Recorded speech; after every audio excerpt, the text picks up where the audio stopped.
Pemirsa, siapa yang tidak mengenal tanaman bonsai? Nah, tanaman hias ini memadukan tanaman dengan seni rupa.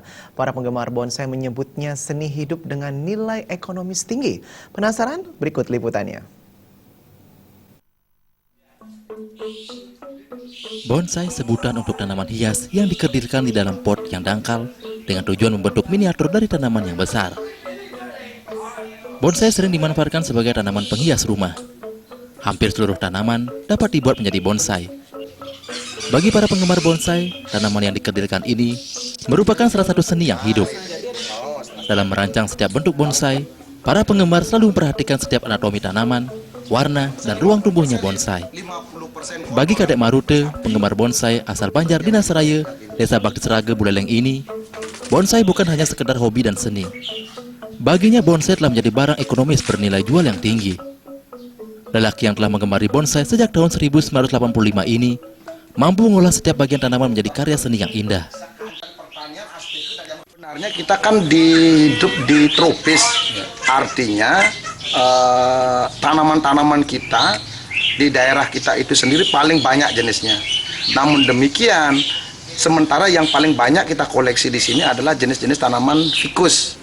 Jadi ada yang jenis yang Korea, import Korea, kemudian yang Thailand, kemudian yang kita kenal dengan elegan, ada yang dari Filipina, untuk kimeng segalanya. Jadi ficus itu memiliki daya tahan yang jauh, kemudian bisa juga di banyak musim atau di banyak tempat, beraneka tempat. Jadi untuk kita bisa ke luar negeri pun kita bisa.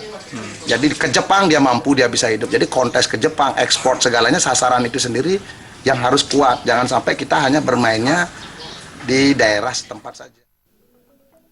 Puluhan bonsai bersusun dengan rapi di halamannya, berjajar dengan bentuk lekukan yang indah. Banyak juga para penggemar bonsai yang mengunjungi rumahnya untuk memilih bibit dan bakal bonsai yang ingin dikembangkan. Ya, soalnya unik. Apalagi kalau menanamnya itu kan perlu waktu yang lama. Cukup memerlukan kesabaran. Kemudian tumbuhannya itu juga memiliki keindahan tersendiri. Jadi sangat suka menanamnya untuk mencari berburu bonsai. Bonsai-bonsai yang dimiliki oleh Kadek Marute memiliki nilai jual yang tinggi. Bibit bonsai dijual dari harga Rp5.000 hingga ratusan ribu. Sedangkan untuk bonsai yang telah berbentuk dan jadi memiliki harga jual yang tinggi hingga mencapai harga ratusan juta rupiah. Komang Yuda, Bali TV.